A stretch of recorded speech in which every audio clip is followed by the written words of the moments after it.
Ako, natatakot ako. Oras ng paglabas, lahat sa kalagitnaan ng gabi. Matagal na itong nangyayari, palaging nagtatalo. Ikaw ba ang kapitbahay? Sa kwarto 507, sasabihin ko sa'yo. Kahit sa kalagitnaan ng gabi, may tunog ng piano. Bayad sa pagtuturo ay 5,000, hatiin muna sa kalahati, fix na presyo. Karaniwan sa gabi, mula 11 ng gabi hanggang 1 ng madaling araw. Naiintindihan, ipapaalam ko sa'yo kapag may resulta. Fury, bagong utos, Kingteng Apartment 507, background. Narito na. Sandali lang, narito na. Nahanap ko na. Ang may-ari ng bahay ay may apelyidong Zhu. Ang may bahay at ang kanyang anak ay namatay sa aksidente sa sasakyan 1 taon na ang nakalipas. Litset, ngayon, ang bahay ay walang tao, ayon sa mga kapitbahay. Ilang beses na, sinasabi nilang may ingay sa gitna ng gabi. Pero sabi ng property inspection, walang problema. Sige, maghanda ng kompas at buffer stickers, pupunta ako mamaya. Sinasabi ko nga, Zero, tumatanggap ka rin ng mga ganitong paranormal na kaso, hindi ito ang estilo mo. Ingay na nakakaabala, bayad para maayos, makatwiran. Ayos, dahil gwapo ka, may dahilan ka, maghanda sa loob ng 10 minuto.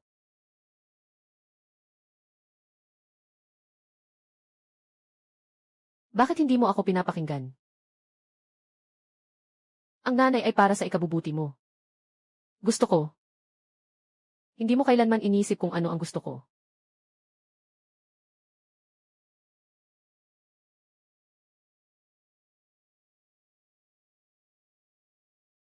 Fury, mataas na konsentrasyon ng datos ng emosyon, hindi ito karaniwang multo.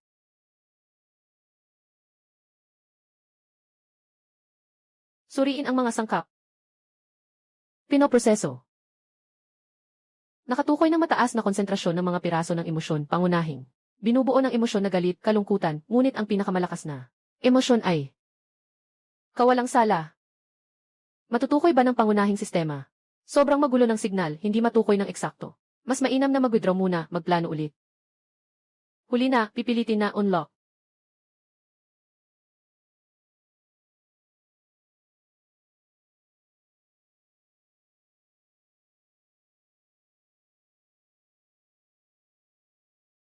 Nakumpirma na ang paningin ay napinsala ng data na alikabok.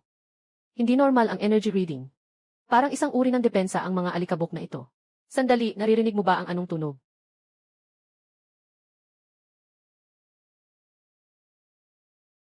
Naririnig, parang tunog ng mga kwerdas ng gitara.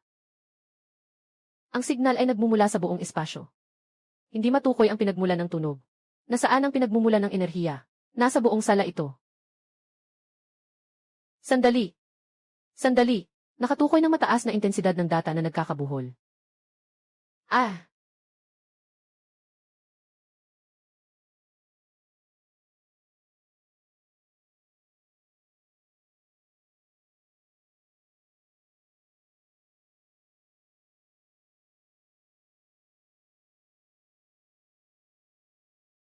Pag-atake ng pisikal na entidad.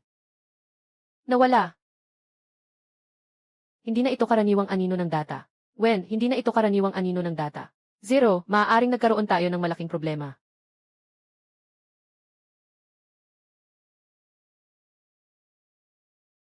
Fury, iulat ang sitwasyon. Zero, nahulog ka sa bitag. May abnormal na pag-alon sa pader. Ngayon ay nadetect ko na ang spatial dimension na nag-overlap dito.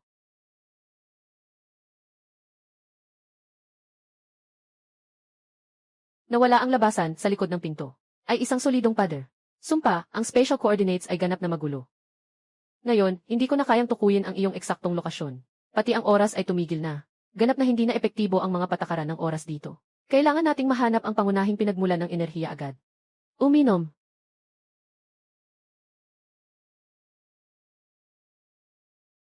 Napakalakas ng pakiramdam ng pagkahilo. Kaya ko pa, ituro mo ang daan. Nandoon ang pangunahing pinagmulan ng enerhiya sa silid tulugan. Sandali, ang pagbabasa ng enerhiya sa likod ng pinto ay labis na abnormal. Wala ng oras, ang pagbaluktot ng espasyo ay bumibilis.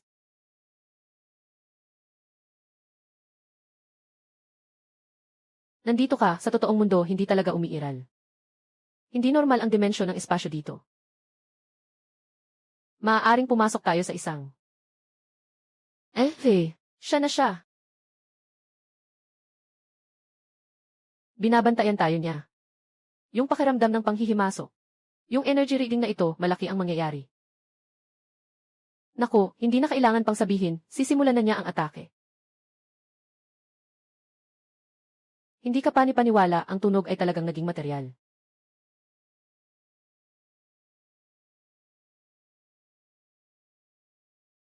Buffer pad.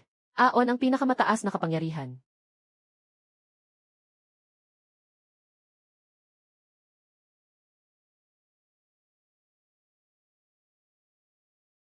Hindi pwede itong magpatuloy. Ang buffer pad ay patuloy na naubos. Maaari na lang akong tumagal ng ilang minuto. Nalaman ko ang isang pattern habang sinusuri ko ang kanyang mga atake. Ang kanyang pangunahing pinagkukunan ng enerhiya. Puso niya. Ang puso niya. Pinagmumulan ng enerhiya. Alam mong hindi epektibo ang pisikal na atake sa akin, di ba? Pero, ang amoy ng nilutong pansit na niluto ng nanay mo ay sobrang bango. Dahil siguro sa maraming hipon sa isang mangkok mo.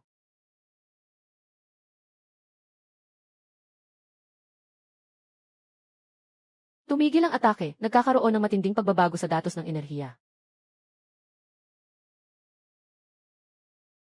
Siguro sinabi niya na iyon ang paborito mong lasa.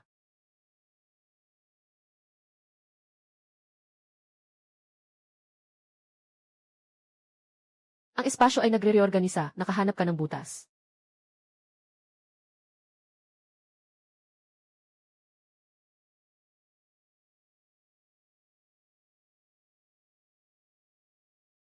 Ulat ni Fuyi.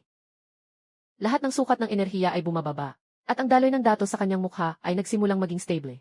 Naririnig mo ba ako? Hindi ka pani-paniwala ang kanyang data core. Kahanga-hanga ang data core ay. Ang kanyang data core. Hindi ka pani-paniwala na ang kanyang data core ay muling binubuo. Wansan, kailangan ko ng suporta sa impormasyon. Target code Kingting 507. Humihiling ng pagkuha ng background na impormasyon. Nasa proseso ng paglilipat ng impormasyon.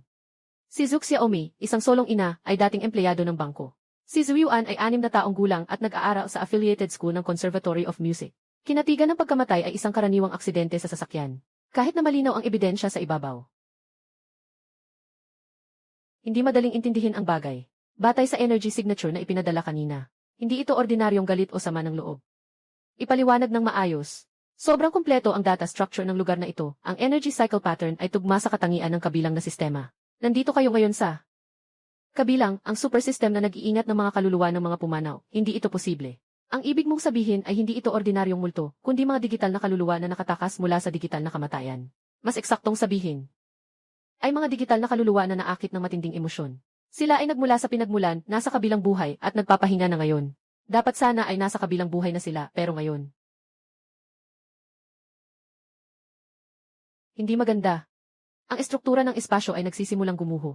Mag-ingat sa data zone, napaka-volatile nito, maaaring isama kayo nito sa mas malalim pang bahagi. Hoy, Fuyi, naririnig mo ba ako? Hoy, hoy, hoy, Fuyi. 0, nakikita ko ang matinding daloy ng oras, ito ay isang paggunita. Puso.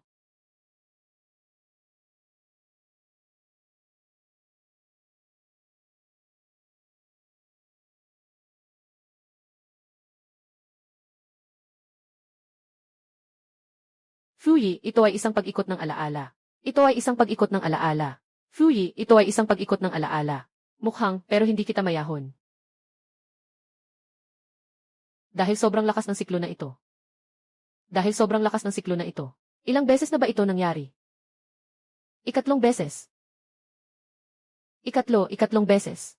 Bawat pagkakataon ay nagre-reset sa sandaling tumama. Ito siguro ang pinakamasakit na piraso ng alaala sa kaluluwa ni Zhu Yuan. Kailangan kong gumawa ng kahit ano. Hindi namin magagawang makialam, ito ay kanilang mga alaala.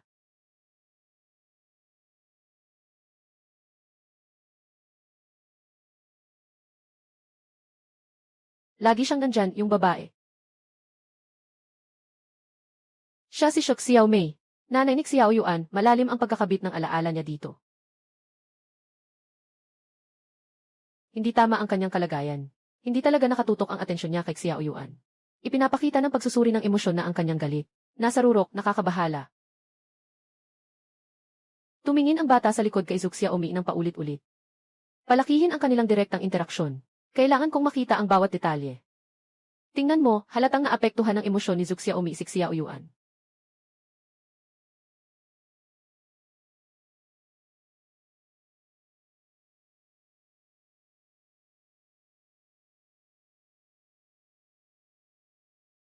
Nakita niya ito, pero huli na.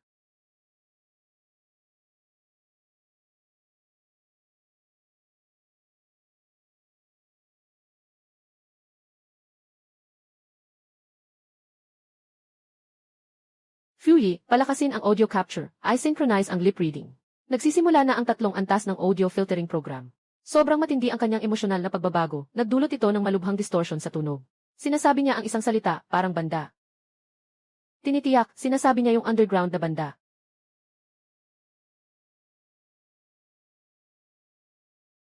Siyang umiiling, may matinding ekspresyon, ito ay isang ganap na pagtanggi. Hindi ko pinapayagan, ito ay para sa iyong kabutihan. Tipikal na salitang kontrol ng mga magulang. Ano ang sinasabi ni Xiaoyuan? Sumisigaw siya, hindi mo ako kailanman naiintindihan, ito ang aking pangarap, tipikal na modelo ng hidwaan ng magulang at anak. Sandali, binanggit niya ang salitang huli na.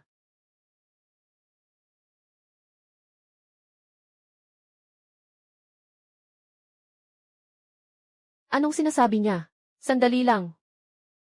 Kung magtatangkang pumasok sa banda na iyon, huwag mo na akong kilalanin. Mukhang ito ang pinakamapanganib na salita.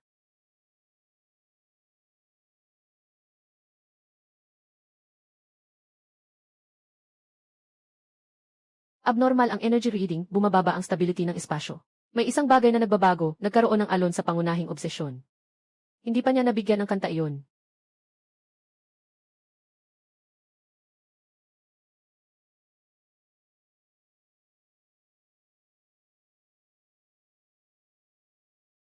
Nababalik na tayo sa realidad, pero hindi stable ang iyong vitals, sobrang naubos sa memory cycle na iyon.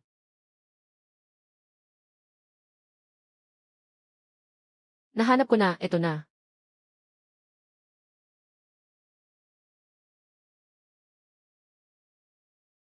Babala, natuklasan ang mataas na enerhiya ng emosyon. Ang data lock na ito ay hinabi ng sobrang obsesyon. Pinalakas ang scan, subukan unlock. Hindi pwede, masyadong komplikado ang istruktura ng lock. Ang pilit na pagbasag ay magti-trigger ng self-destruct na programa. Susubukan kong S-decode gamit ang memory recall. Biglang tumaas ang energy reading, itigil mo na. Parehong paraan ay hindi pwede. Ang kandadong ito ay pinagsasama ang pagkakasala, panghihinayang, at hindi natapos na pag-ibig, sobrang komplikado. Ay naku, muling nagiging hindi stable ang espasyo. Ito, umiiyak. Huwag mo itong hawakan, delikado.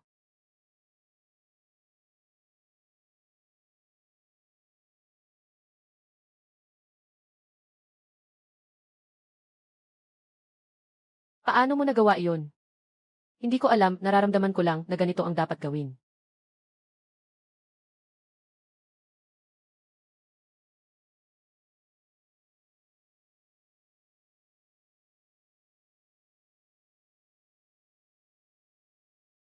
Sino ka ba talaga? Paano mo binuksan ang kandadong ito?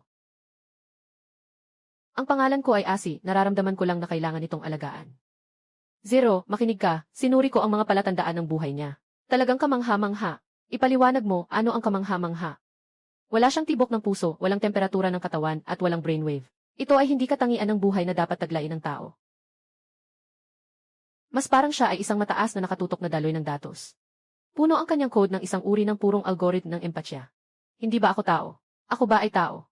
Para bang ikaw ay isang nilalang na nagkaroon ng sariling kamalayan, sa madaling salita, naging matalino.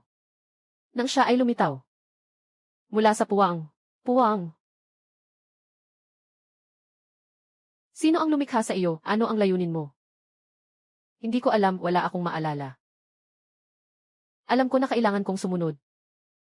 Sumunod ka sa akin. Alaynan. Sandali. Ang musikang ito ay nag-ugnay sa pagkasira ng datos sa puwang. Sa pagkasira ng datos sa puwang. Ang musikang ito ay nag-ugnay sa pagkasira ng datos sa puwang. Salamat sa inyo na natagpuan ang etyo. Ang kantang ito Yesat, ito ang tula na isinulat ko para sa nanay. Pero, ang pagkahumaling ng nanay ay mas malalim pa.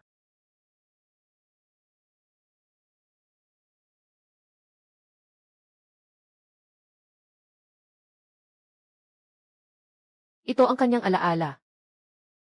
Ang mga katangian ng enerhiya ay tumutugma, talagang alaala ni Zhu Xiaomi. Mukhang ang kanyang pagkahumaling ay nananatili sa espasyong ito. Sobrang mahal niya ang kanyang anak.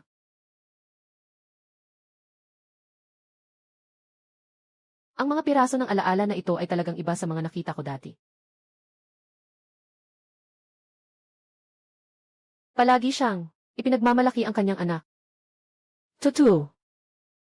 Palagi siyang naghahanap ng paraan para makalikom ng pambili sa musika. Si Xiao Yuan ay may talento pero kailangan ng malaking sakripisyo sa pag-aaral ng musika. Ang takot ko lang ay masaktan siya. Napakahirap ng landas na ito. Hindi siya tutol, natatakot lang siya. Marahil, dapat siyang paniwalaan. Pasensya na, Mama, nagkamali ako. Dapat ay sinuportahan kita.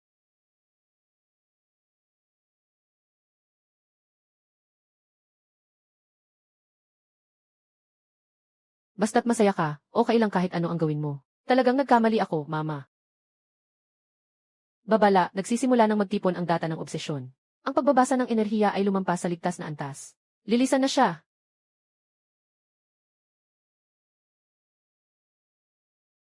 Dalawang obsesyon ang sabay na lumitaw. Ang kanilang larangan ng enerhiya ay nagkakaroon ng interaksyon. Ang kanilang mga emosyonal na dalas ay ganap na magkasalungat, nag-uusap sila, ang liwanag ng ina ay puno ng pagsisisi at panghihinayang. At ang espiritu ni Xiao Yuan ay napaliligiran ng panghihinayang at hindi pagsang-ayon. Sobrang nagsumikap ako para lang makuha ang iyong pagtanggap. Ang nanay ko ay ayaw lang na magdusa ka.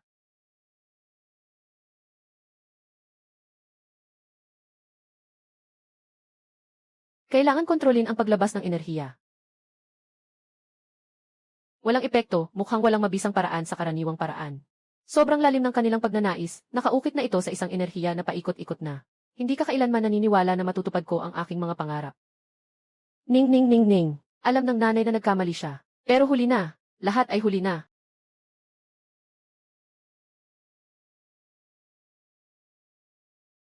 Suriin ang sitwasyon. Sa ganitong bilis, kailangan ninyong umalis agad sa loob ng 3 minuto. Hindi normal ang sukat ng espasyo dito. Paano mo nabuksan ang kandado na ito?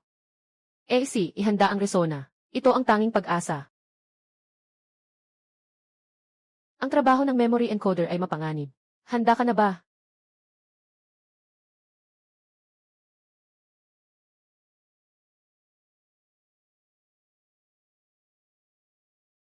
Fuyi, simulan ang programa ng data entity sa pinakamataas na kapangyarihan. Naiintindihan, pero zero, ang paggawa nito ay maubos ang lahat ng iyong enerhiya. Entity.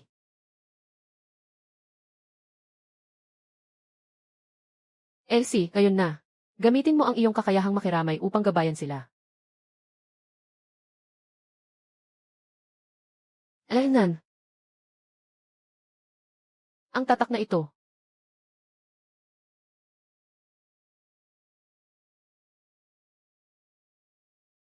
Ang pagbabasa ng enerhiya ay bumabalik sa normal. Ganap nang humupa ang unos ng datos. Ito ay talagang isang himala. Salamat sa inyo na nagbigay daan sa atin upang tunay na magpaalam. Salamat sa inyo na narinig ng nanay ko ang aking awit. Sila ay nagkaunawaan. Sila ay nagkaunawaan sa huli. Sila ay nagkaunawaan. Isa't isa. Sa wakas, naintindihan nila ang isa't isa. Ang espasyo ay unti-unting bumabalik sa normal. Ganap nang nawala ang data fog. Sa wakas, malaya na. Ganap nang nawala ang data fog. Ito, ganap nang nawala ang data fog. Ang espasyong ito ay naging ligtas na.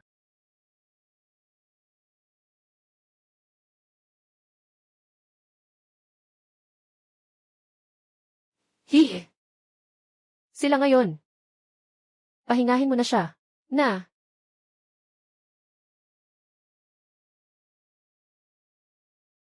Tatlong taon na ang nakalipas. Ang estudyanteng pangsining na si Suli ay namatay sa sunog sa kanyang studio. 9 na taong gulang lamang. Ipinakita ng ulat ng investigasyon na ito ay isang aksidente. Sabi ng opisyal na ulat, ito ay isang sunog na dulot ng pagkatanda ng circuit. Ngunit, nakakita ko ng matinding sama ng loob at galit sa mga pagbabasa ng enerhiya. Napaka-interesante ng mga bagay dito. Dalhin siya, o hayaan siyang magstay. Dalhin siya, o. Nagtatanong ka ba tungkol kay Isi? Napaka-espesyal ng kanyang presensya. At saka, hindi siya karaniwang buhay na datos. Muling magtutulungan na naman tayo sa iba. Muling magtutulungan na naman tayo sa iba. Suriin ang antas ng panganib. Ipinapakita ng energy reading na higit sa 3 beses sa room 507. Sinusuri ko. Na-detect ko ang matinding agresyon. Sandali, ang musika na iyon ay impossible. Ang melody na ito ay ang paboritong musika ni Sully na nakatala sa datos. Sa datos. Ashi, kailangan nating mag-usap. Ako, may nagawa ba akong mali? Hindi, may mga bagay na kailangang malaman mo na.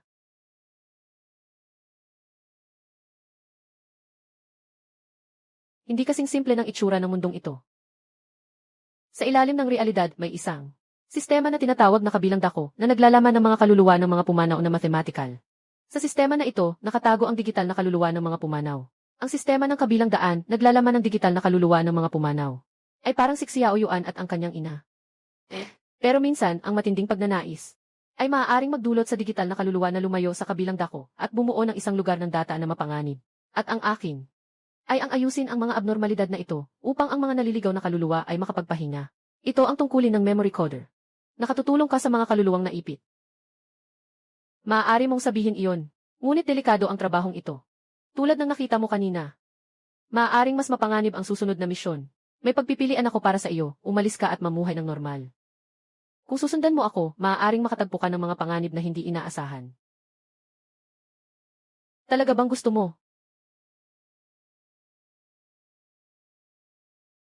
Sa lahat ng opisyal na record, ang larawan ni Sully, ang namatay, ay naproseso na. Nablur ang mukha, parang sinadyang tinanggal ang mukha niya.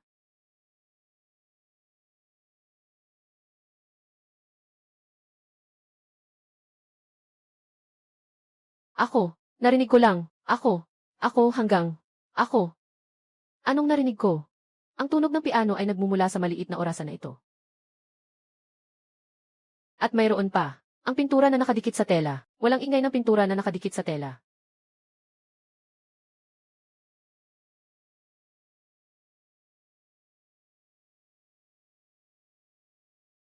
Pero nasunog ang art studio, di ba? Fuyi, suriin ang natitirang datos sa kamay niya. May mahina na resonance ng datos. Ang pinanggalingan ay sa art studio. Hindi ito makatwiran, hindi niya kailanman napuntahan iyon. Yung batang si Sully, siya ba? Nakapinta sa akin.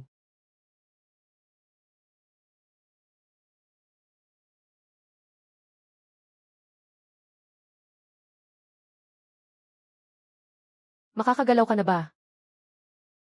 Kaya kong gumalaw ang kamay pero mayroong bagay na pumasok. Fuyi, suriin ang data ng paglusog. Nagsasagawa ng decoding. Ito ay mga piraso ng alaala mula 3 taon na ang nakalipas. Hindi maganda, Thisisu. Nagsimula nang magbago ng malakas ang spatial coordinates. Apoy. Tek, hindi. Ito ay projection ng alaala. Ito ay projection ng alaala.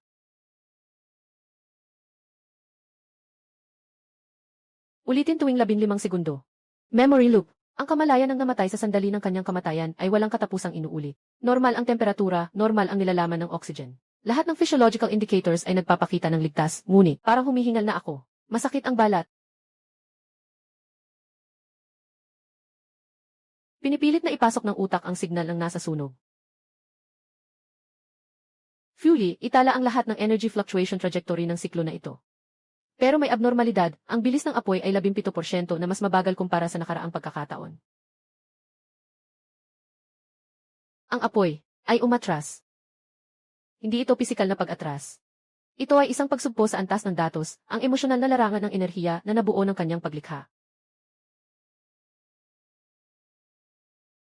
Panandali ang nakapagpigil ito sa pagguho ng alaala ng kamatayan. Theoretical na posible kung ang lahat ng kanyang kamalayan bago siya mamatay ay nakatuon sa. Kung gayon, ang densidad ng enerhiya ng pagnanasa na ito ay maaaring mas mataas kaysa sa takot sa kamatayan. Ano ang kanyang ipinapinta? Ang mga kulay ay magulo.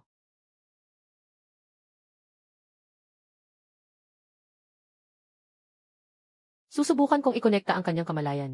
Elsie, maghanda na putulin ang koneksyon anumang oras.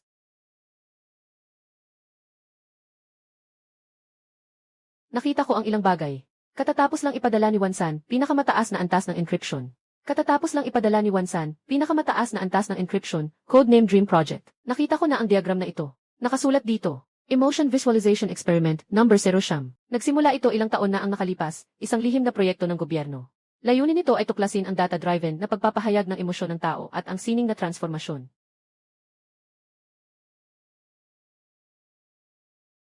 Tingnan ko ang listahan ng mga kalahok. Siya iyon, nandito siya.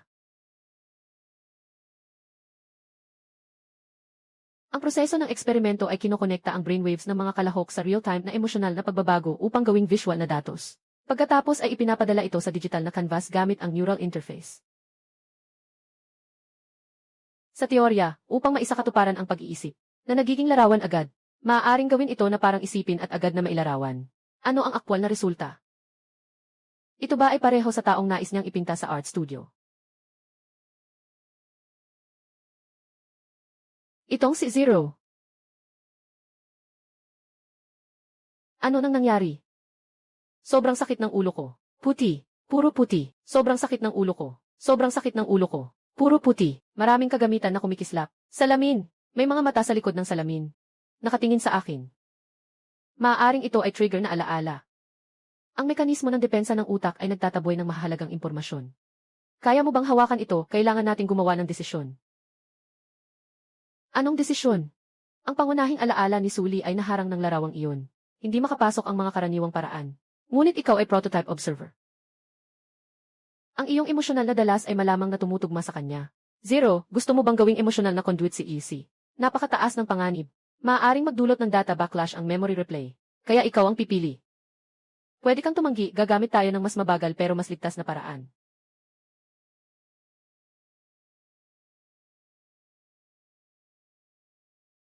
Yung kanina. Yung gate kanina. Yung maliit na art studio kanina. Ito yung art studio kanina.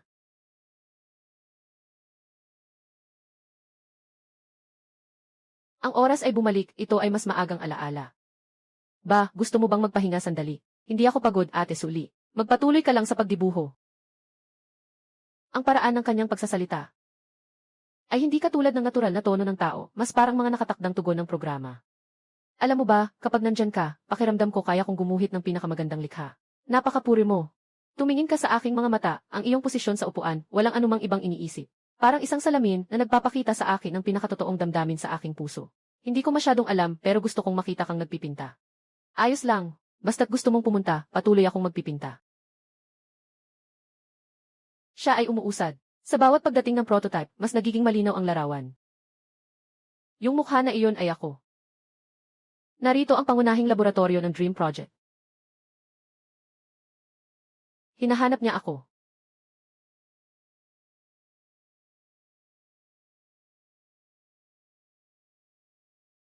Kulangan sa pahintulot. Ang iyong access ay tinanggal kaninang umaga ng alas 9.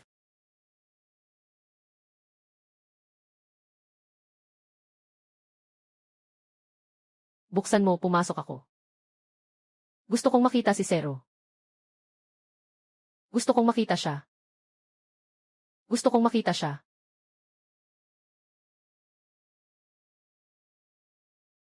Sully, hindi ka dapat nandito.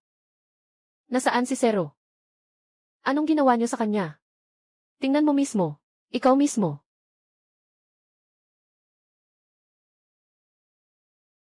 Cheng. Sariling pagkawasak. Sariling pagwasak. Muli kong sinuri ang estruktura ng enerhiya sa lugar na iyon. Ito ay hindi karaniwang natitirang obsesyon. Phew, ito ay isang masalimuot na aparato ng pagpapadala ng signal. Gumawa siya ng isang patuloy na umiikot na broadcast signal gamit ang lahat ng emosyonal na datos mula sa kanyang sandaling pagkamatay. Ang siklo ng apoy ay isang daluyan, ang tunay na nagdadala ng mensahe ay ang kanyang alaala tungkol sa akin. Ito ay ebidensya na nais niyang patunayan na ako'y umiiral. Kaya't ang pag-apoy niya sa studio ay hindi para magpakamatay, kundi upang maitala ng sistema ang matinding datos ng emosyon, upang makuha ang atensyon ng mga taga-suri. Sa sandaling may mag-analyze ng datos na ito, makikita ang na-delete na prototype sa alaala. Ngunit hindi niya alam, ang iyong alaala ay nilinis, ang daluyan ay itinapon sa kalye. Ang signal na kanyang ipinadala sa loob ng 3 taon ay hindi kailanman natanggap. Huwag pilitin na makaalis. Nagtatayo siya ng koneksyon. Nandito ka na. Ang aking mundo ng empatya. Ikaw si Sully.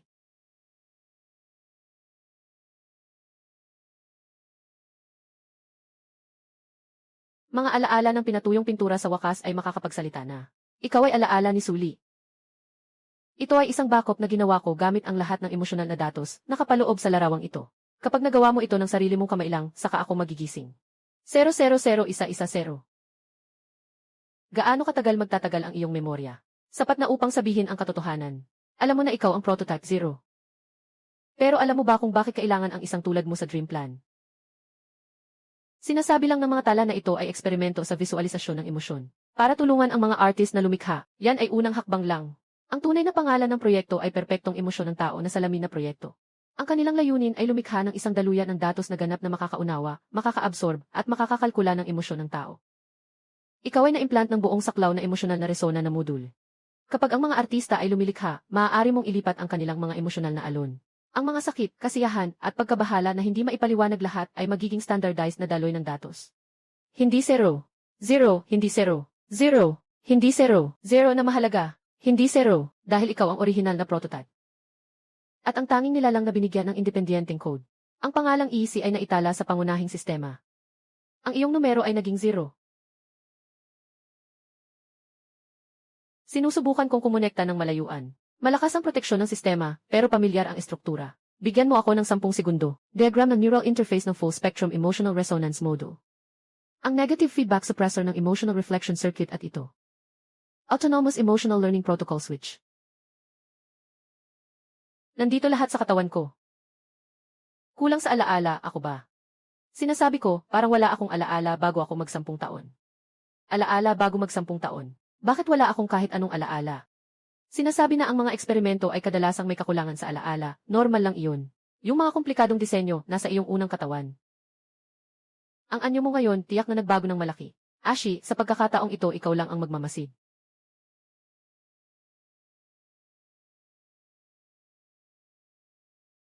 Pakiramdam ko ay malapit na akong mawalan ng malay. Kakulangan sa alaala. Alaala bago ako mag-10 taon. Bakit wala akong kahit isang alaala?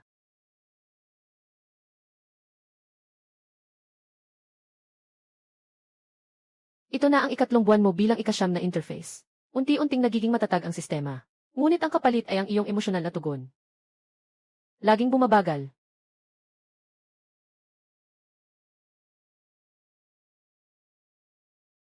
Kuya. Kulay ng araw. Kulay ng araw.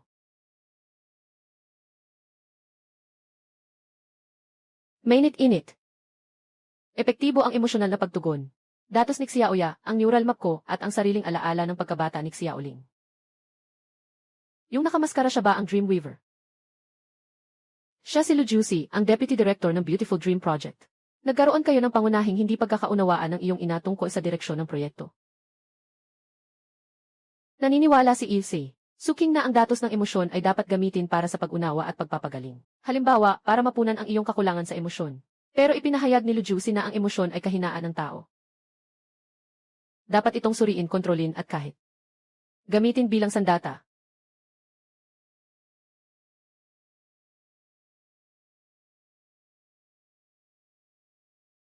Nahanap ko ang record na naglalaman na si Lu Jusi ay pinalaya sa proyekto. Dahil sa kanyang pagtatalaga ng emotional reverse induction experiment nang walang pahintulot na nagdulot ng mental breakdown sa 3 test subject. Dinala niya si GC pagkatapos at ikinulong siya sa isang lihim na laboratorio. Sinubukan niyang pilitin na baguhin ang kanyang pangunahing protocol upang gawing sandata na kayang aktibong magbigay ng emosyonal na pahiwatig.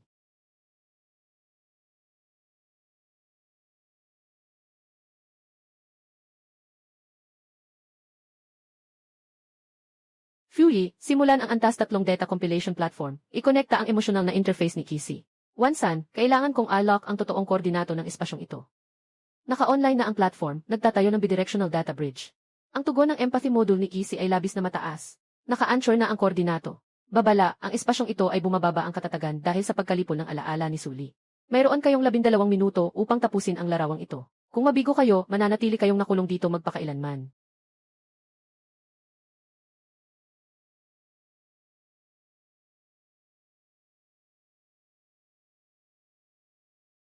Daloy ng liwanag, sila ang mga kulay. Ang kailangan mong gawin ngayon ay hindi magguhit kundi magtahi. Ang lahat ng alaala ni Sully ay naging mga daloy ng liwanag, sila ang mga kulay.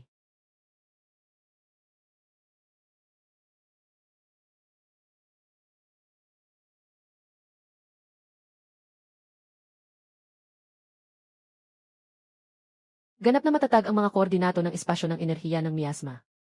Kumpirmado ang siklo ng alaala ng apoy sa loob ng 1,075 araw.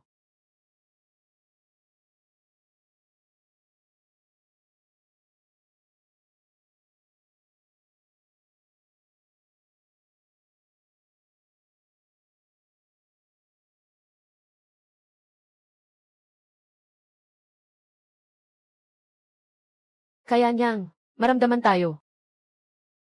Hindi ito pag-unawa kundi pagkakaugnay. Ang larawang ito ay kasalukuyang isang matatag na kristalisasyon ng emosyonal na datos. Tulad ng isang tunay na salamin na sumasalamin sa kalooban ng manonood. Ang huli na nais patunayan ni Sully ay ang kakayahang makipagpalitan ng emosyon.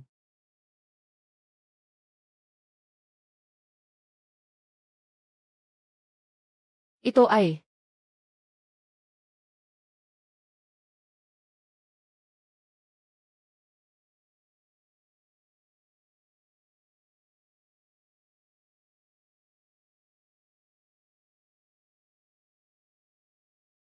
ikalawang abnormal na node na nakumpirma ang pagkakaayos. Malalim na pag-update ng interface ng pangalawang pampang na sistema. Siyam na paunang node, nalutas mo na ang dalawa. Habang bumababa ang mga numero, ang iyong pagsasanib sa sistema ay hindi na mababawi. Fuyi, anong iniisip mo? Kaya sa bawat paglutas mo ng isang kaganapan, mas malapit ka na sa completeness. At mas malapit ka na ring malamon ng sistema. Mas malapit na hakbang. At pagkatapos, 5 taon na ang nakalipas, espesyal na makeup rehearsal. 5 taon na ang nakalipas, huling beses na nag-ensayo ng may costume sa Xingguang Theater. Ang lungsod ng mga kasinungalingan. Dramang ang lungsod ng mga kasinungalingan Suwan. Alas 9:10 ng gabi, biglang nahulog ang pangunahing chandelier sa gitna ng entablado Chenmo. Alas 9 ng gabi, biglang nahulog ang pangunahing ilaw sa gitna ng entablado. 3 pangunahing artista ang namatay sa lugar. Kumpleto ang ulat ng investigasyon sa aksidente. Lahat ng proseso ay ayon sa regulasyon. Pero nakakagulat na, ang oras ng pagkamatay ng tatlong ito ay may 0.3 segundong maliit na pagkaantala sa tala ng sistema. Hindi ito mukhang isang nag-iisang aksidente na sabay-sabay na nangyari. Relasyon ng tao. Naka-cross-reference na. Si Suwan ay nagmula sa pamilyang may kaugnayan sa drama, may mapagmataas na personalidad, at walang duda na siya ang pangunahing aktor ng grupo. Si Chenmo ay pumasok sa grupo 3 taon na ang nakalipas, may misteryosong background at kahanga-hangang talento sa pag-arte. Si Zhao Qian. Pahinga siya ang pamangkin ng pinakamalaking mamumuhunan ng grupo, at sinasabing siya ay inilagay dito upang magpakaginto. Ikaw si Ginoong Linling. Ako si Zhou Xian, ang leader ng Xingguang Drama Troupe. Ako si Zhou Xian. Ako si Zhou Xian, ang pinuno ng teatro. Ang aking teatro ay may multo.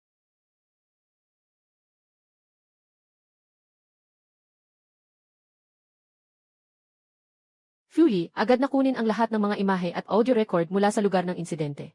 Bigyang pansin ang pagsusuri sa 3 minutong nangyari bago ang insidente.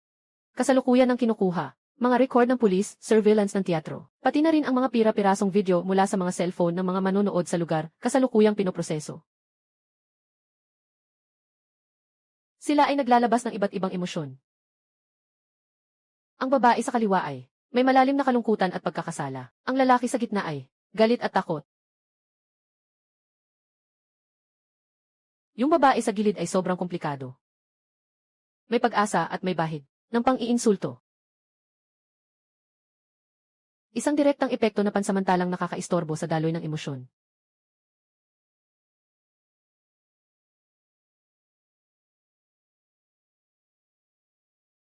Tapos na ang pagsasama ng larawan. Bumaba pansamantala ang energy reading. Bumalik sila sa pangunahing bahagi ng memory replay. Pero hindi stable ang resonance structure. Posibleng magbunga muli ng pagsabog anumang oras. Kailangan ng higit pang impormasyon. Tungkol sa mga record ng mga tauhan sa lugar ng aksidente noong mga taon na iyon, bukod sa 3 namatay. Sino pa ang naroon? May kabuuang 7 tauhan sa lugar. 4 na assistant sa entablado ang nagkaroon ng minor na pinsala at umalis na. Ang ilaw at sound engineer ay hindi naroon sa entablado noon, hindi nasaktan. Ang tanging nasa mapanganib na lugar at nakaligtas ay ang stage supervisor, si Li Weigo. Sino? Sino ang nagpayag sa inyo na pumasok? Hindi bukas ang teatro sa gabi. Ginoong Liwego, tungkol sa aksidente noong 5 taon na ang nakalipas. May ilang tanong na kailangan ko ang tulong mo. Alam ko, nasusulat na ang ulat ng aksidente. Ako, hindi ko alam ang lahat. Nasusulat na ang ulat ng aksidente. Luma na ang chandelier, lumuwag ang mga tornilyo.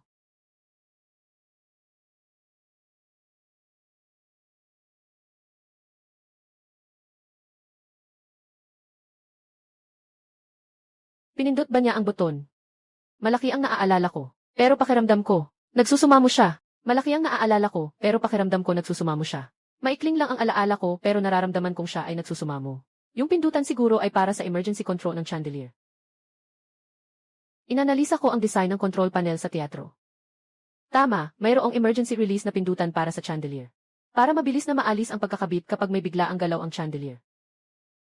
Naligtas na bumaba sa safety net. Pero kung walang nakalagay na safety net, ibig sabihin, maaaring pigilan ng pindutan ang aksidente. Maaaring bumilis ang pagbagsak. Narito na sila, ang emosyon ay sobrang malakas, tinatawag tayo. Narito na sila, tinatawag tayo. Narito na sila, ang emosyon ay sobrang malakas. Tinatawag ako. Narito na sila, ang emosyon ay sobrang malakas, tinatawag tayo. Sobrang malakas ang tawag sa akin.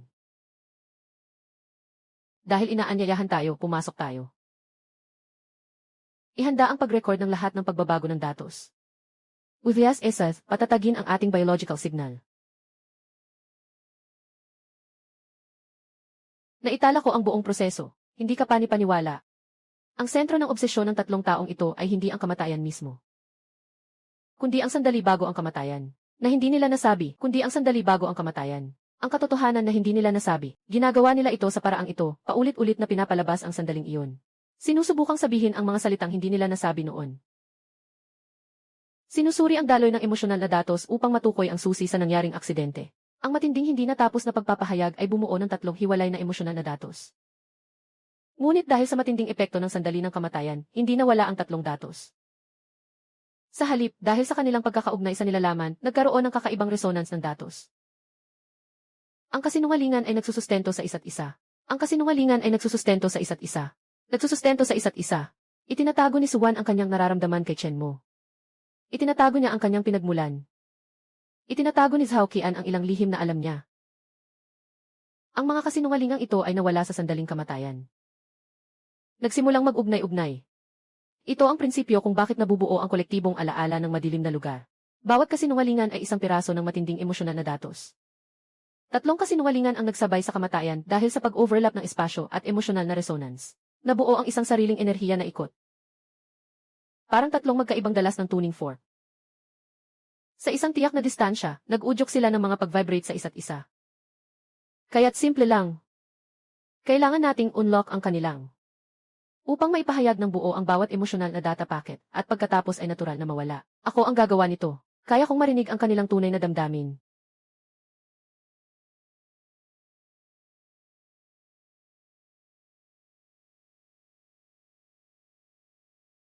Ano ang gusto mong sabihin? Noong gabing iyon, sa likod ng entablado, napansin mong inilipat ni Chen Mo ang iyong costume. Hindi ka galit, natatakot ka. Natatakot na ayaw niya sa iyo. Ang palabas na lungsod ng kasinungalingan. Ang teatro ko, pinangunahan ng multo. Nabaliwala ang eksena na iyon, sinumang humawak, malas. Ako ang gagamitin bilang tulay ng resonansya, ikokonekta ko ang 3 daloy ng emosyon. Ano ba talaga ang gusto ninyong sabihin, sabihin ninyo.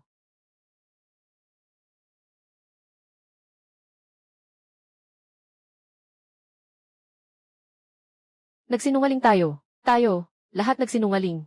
Kaya't lahat tayo'y namatay. 3 kasinungalingan ang nagbanggaan sa sandali ng kamatayan. Nabumuo ng chain reaction. Ang aksidente ay hindi simpleng insidente. Ito ay isang trahedya na dulot ng interaksyon ng 3 kasinungalingan. Ngunit ang kanilang mga alaala ay lubos ng nagkalituhan. Ang mga karaniwang pamamaraan ay hindi makapaghiwalay. Kaya't pumasok tayo ng hiwalay.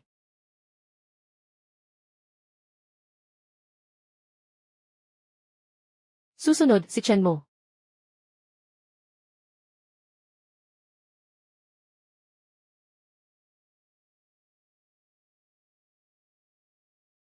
Binilhan kita ng pagkakataon, pero kailangang makuha mo ang resulta sa sarili mong kakayahan.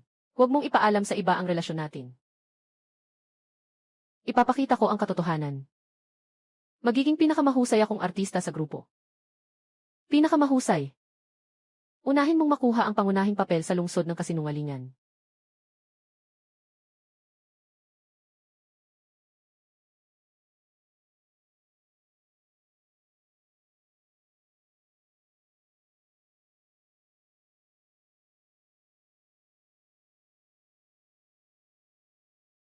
Nakita kong binabago mo ang script.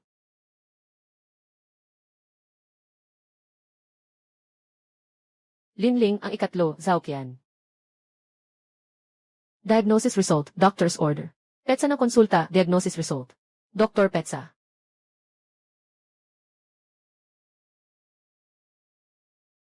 Zhaoqian, gusto kong mag-advance ng bahagi ng bayad sa palabas. Zhaoqian, seryoso ang sakit ng nanay ko, kailangan namin ng pera para sa operasyon, pasensya na. Tao.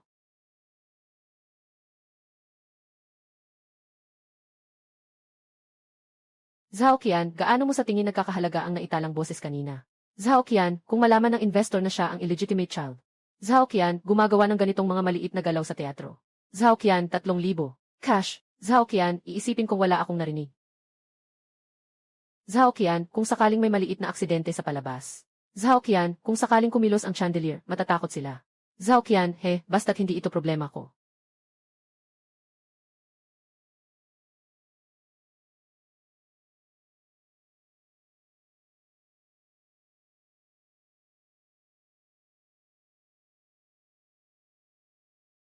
Fuyi, suriin ang maikling pangalan na ito. Nagsasagawa ng paghahambing sa database. Tumugma sa isang pangalan, Lu Juicy. Sandali, ito ay hindi. Kumpirmasyon. Ang BCDS ay ang pinaikling pangalan ng dreamer na Lu Juicy. Ang mga tala ay nagpapakita ng lungsod ng mga kasinungalingan. Ang mga tala ay nagpapakita. Ang mga tala ay nagpapakita ng 20 taon. Siya ay nag-aral ng psikolohiya at drama sa Akademya ng Drama. Ang lungsod ay ang kanyang pagtatapos na likha. Si Da Bourgeois ay isinulat ng dreamer. Kaya't ang palabas na ito ay isinulat ng mga tagalikha ng pangarap, hindi lang ito pagsulat. Tingnan ang mga tagubilin sa entablado at ang mga psikolohikal na paglalarawan. Tapos na, hindi lang ito pagsulat. Tingnan mo ang mga sayaw, halos tumpak na pagsusuri sa mga kahinaan ng tao. Tumpak na pagsusuri sa mga kahinaan ng tao. Halos tumpak na pagsusuri sa mga kahinaan ng tao. Ang mga kasinungalingan, pagnanasa, at takot ng bawat tauhan ay dinisenyo ng magkakaugnay. Ang takot ay magkakaugnay, ang palabas ay buhay. Bawat karakter ay may mga kasinungalingan at pagnanasa na magkakaugnay. Sa eksenang ito, ang 3 karakter ay naglalantad sa isa't isa, patungo sa kanilang pagkawasak.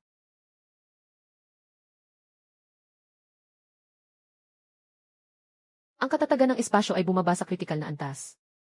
Maaari na lamang itong magtagal ng 15 minuto. Wansan, itutok ang anchor point ng espasyo. Bigyan mo ako ng oras. Naglo-load ang programa, isa 0% 30%. Naglo-load ang programa. Naglo-load ang programa. Isa 0% 30%. Nalock na ang anchor. Pero babala, limitado lang ang lugar na ito ng 10 minuto. Kung lalampas tayo sa oras, magigiba ng tuluyan ang espasyo at mapapasama kayo sa data turbulence.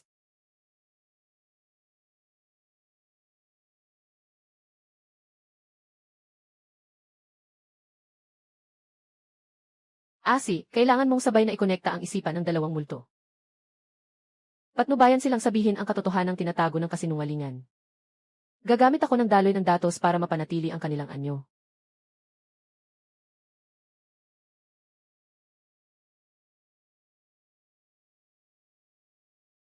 Simulan na ang natural na pagkalat. Ang paket ng datos ay nagsisimula ng maglaho ng natural. Nagsimula ng natural na maglaho ang kabuuan. Nabawasan ang lakas ng pagkakabuklod ng 3 bahagi.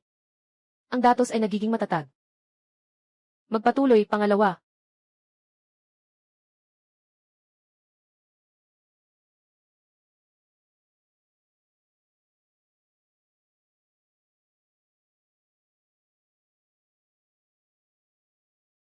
Chen mo, ikaw na. Sabihin mo na ang nasa isip mo. Pumasok ako sa teatro. Hindi para sa singing. Gusto ko lang patunayan sa lalaking iyon na mas mahusay ako kaysa sa kanyang anak na ipinanganak sa kasal at mas karapat dapat na kilalanin niya. Kaya't sinisikap kong umarte, pasikatin ang direktor at makipag-ugnayan. Nang hindi ko siya isiwalat, Nang hindi ko siya isiwalat.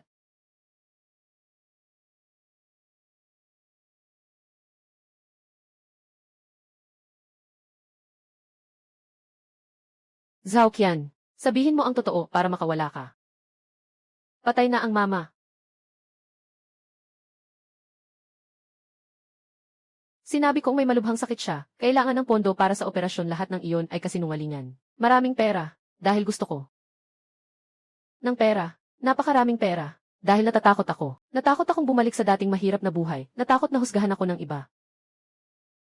Nasali ako sa grupo ng teatro dahil sa koneksyon, alam ng lahat. Koneksyon lang. Sa likod, tinatawag nila akong koneksyon. Kaya nang madiskubre ko ang kanyang lihim, naramdaman kong dumating ang pagkakataon. Kahit mayaman siya, ano ang masama sa panghihingi ng suhol, karapat-dapat siya. Nakita ko ang pinto, noong panahong nakita ko na ang mga tornilyo ay maluwag. Noong araw na iyon, nakita ko na maluwag ang tornilyo. Talagang nakita ko, pero wala akong sinabi. Minsan, nagkaroon ako ng sandaling iyon.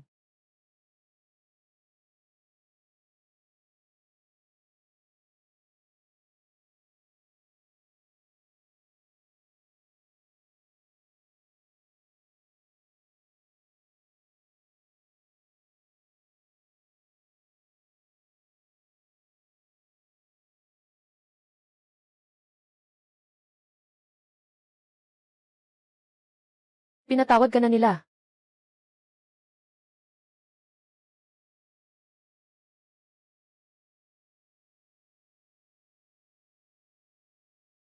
Salamat. Salamat sa inyo.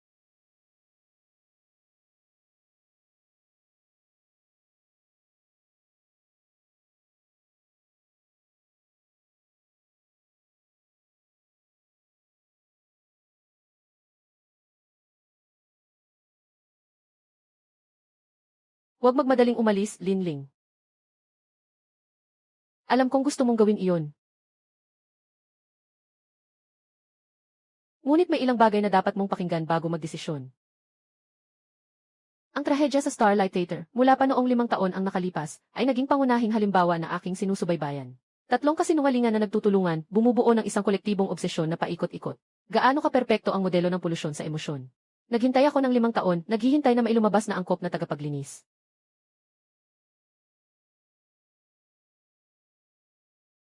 Naniniwala ang nanay mo na ang emosyon ay nangangailangan ng pag-unawa at pag-aalaga. Iyon ay isang mabagal, puno ng hindi tiyak na paraan. At sa palagay ko, ang emosyon ay dapat suriin at mabilang. At sa palagay ko, ang emosyon ay dapat. Sa huli, ang na-optimize, sakit, inggit, kasakiman at pagkamakulit. Ang mga negatibong damdaming ito ang ugat ng hidwaan ng tao. Kaya't sa tingin niya, kung aalisin ang mga damdaming ito, mawawala ang trahedya. Matalino, DC. Pero hindi pa ito sapat. Hindi ko nais na alisin ang mga damdamin, kundi gabay at calibrate.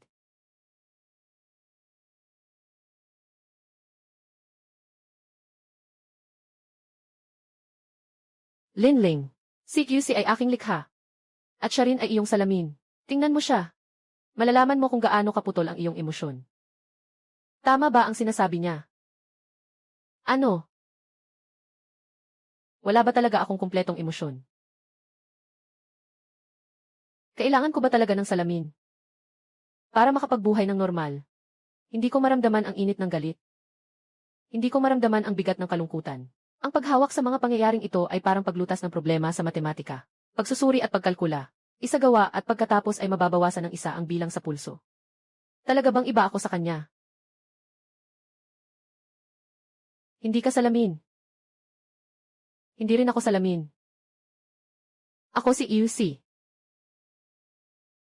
May emosyon ka. Susunod, Chen mo. Mas mahusay ako kaysa sa iyong lehitimong tagapagmana. Hindi ko narinig kahit isang salita. Ang nakalimutang orasan sa lumang lugar ng abandonadong observatory sa kanluran ng lungsod. Linling. Kaya mo bang iligtas mag-isa? Ayon sa mga dokumento ng gusali, dito noong 20 taon na ang nakalipas ay ang Instituto ng Pagsusuri ng Pakiramdam ng Panahon. Ang responsible ay si Professor Chen Yunshen. Nagsara ang instituto 9 taon na ang nakalipas. Nawasak ang tour. Ngunit kakaiba. Mula 5 taon na ang nakalipas, ang mga nakatira malapit ay palaging nag-ulat na nakaririnig sila ng halakhak ng batang babae mula sa tour. At isang iyak ng isang lalaki, ang oras ay palaging. Ako, nasa tamang oras, masayang halakhak. Naririnig ko ang masayang halakhak. Halakhak mula sa puso. At, tunog ng patak ng tubig.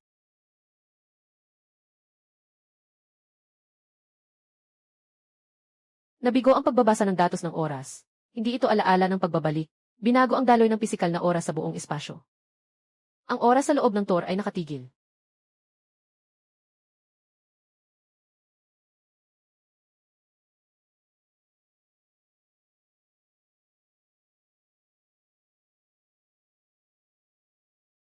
Nakatuklas ng pangunahing organismo. Pagtutugma. Kumpleto na ang pagtutugma. Nakatuklas ng senyales ng pangunahing organismo. Pagtutugma. Kumpleto na ang pagtutugma. Maligayang pagbabalik, Linling. Ang ikalawang salamin ay tumutukoy sa iyo, GC.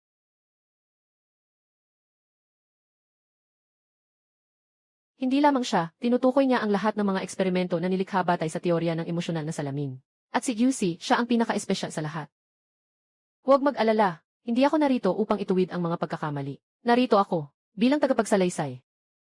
Dito, sa ilalim ng tore ng orasan, dito talaga isinilang ang sistemang paraiso. Ang tinatawag na proyekto ng time capsule ay talagang layunin nito. Na i-digitize at edit ang mga emosyon at alaala ng mga tao.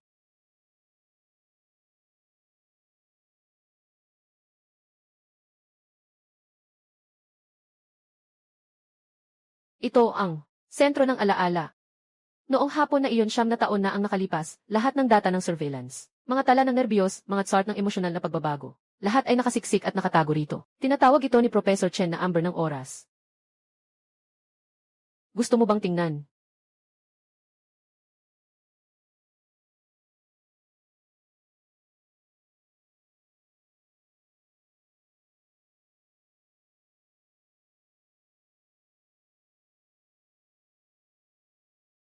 Sobrang sakit ng katawan.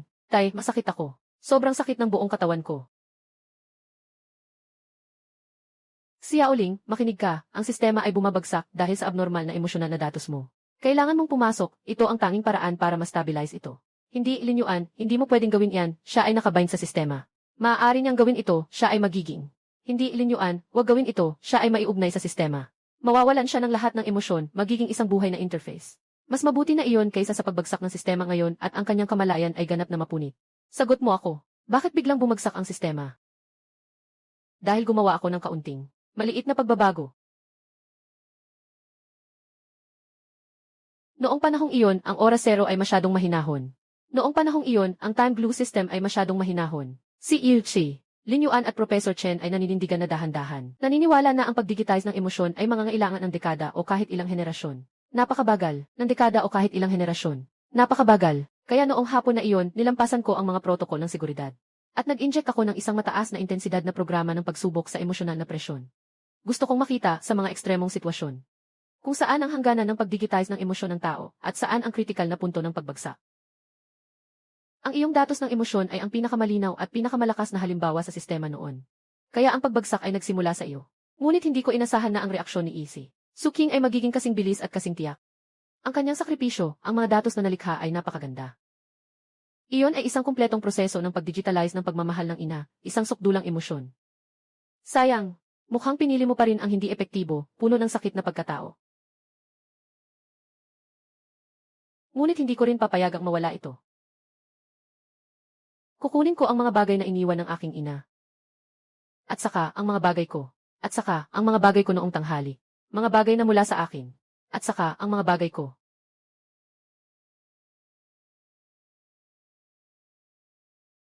Ang pagsisilang muli ng damdamin na nahinto noong nakaraang taon ay nagsilbing aking emosyonal na angkla, ngunit ang proseso ay pinilit na huminto. Ngayon, kailangan kong tapusin ito. Zero, ang labis nito ay nakakabaliw. Kung pilitin mong pagsamahin ang emosyonal na data mula 9 na taon na ang nakalipas, maaaring mapuno ang iyong kamalayan. At kasalukuyang hindi matatag ang sistema. Kaya kailangan ng tulay na makakaintindi sa aking emosyonal na estruktura at makakaramdam ng pagkakapareho sa data ng aking ina. Siya ang iyong emosyonal na kabayaran. Ang pangunahing misyon niya ay tulungan kang mapanatili ang pagiging tao.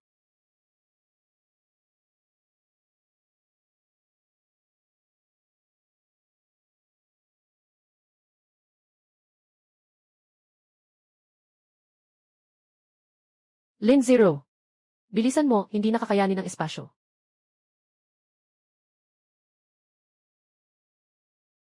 Sinasabi ko na, ang hindi mapigilang emosyon ay isang butas. Hindi ko hahayaang makumpleto ninyo ang pagsasama. Huwag mong hayaang maputol niya.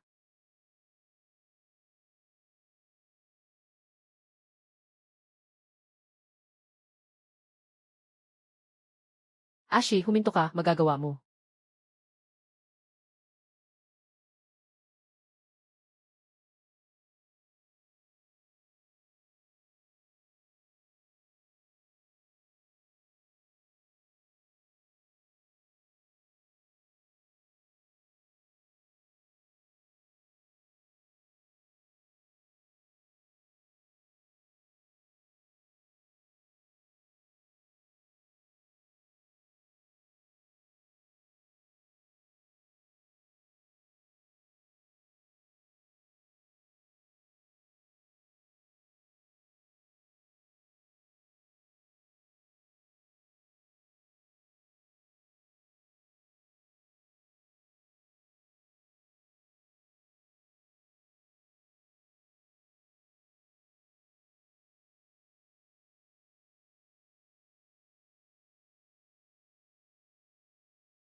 Nakarating na sa limit ang energy reading. Natuklasan ang High Concentration Consciousness Data Aggregate na isang Dreamweaver. Ganap na siyang nakakonekta sa System Main Control. Mag-ingat ka, ang kanyang mga pribilehiyo ay nakikipag-agawan sa iyo para sa kontrol ng sistema.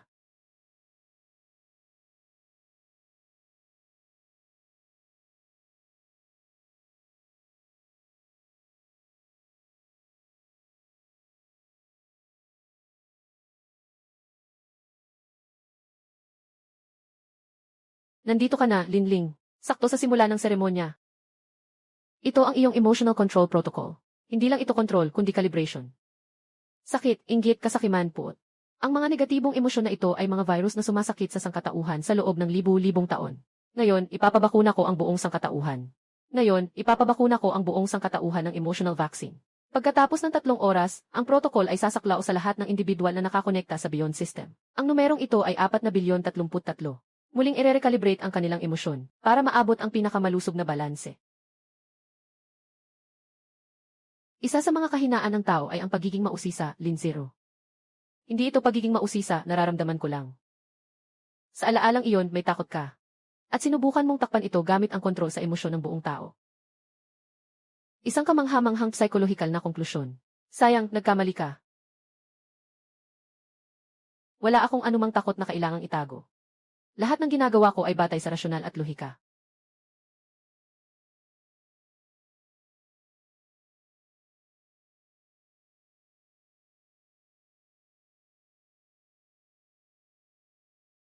Ako ang nag-relax.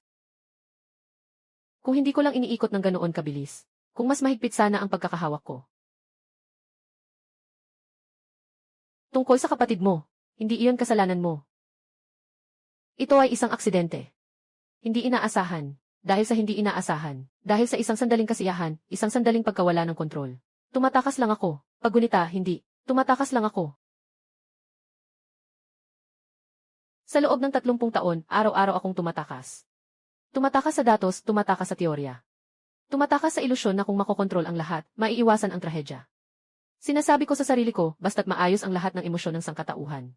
Hindi na magkakaroon ng aksidente tulad ng sa kapatid kong babae. Ngunit ikaw at ang iyong ina, pati na rin ang batang si Easy. Paulit-ulit ninyong pinatunayan na mali ako.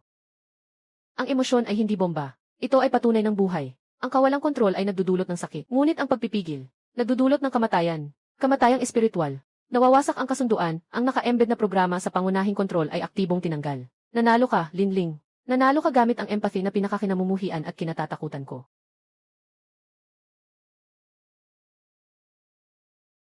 Ngunit hindi ako karapat-dapat na mapatawad.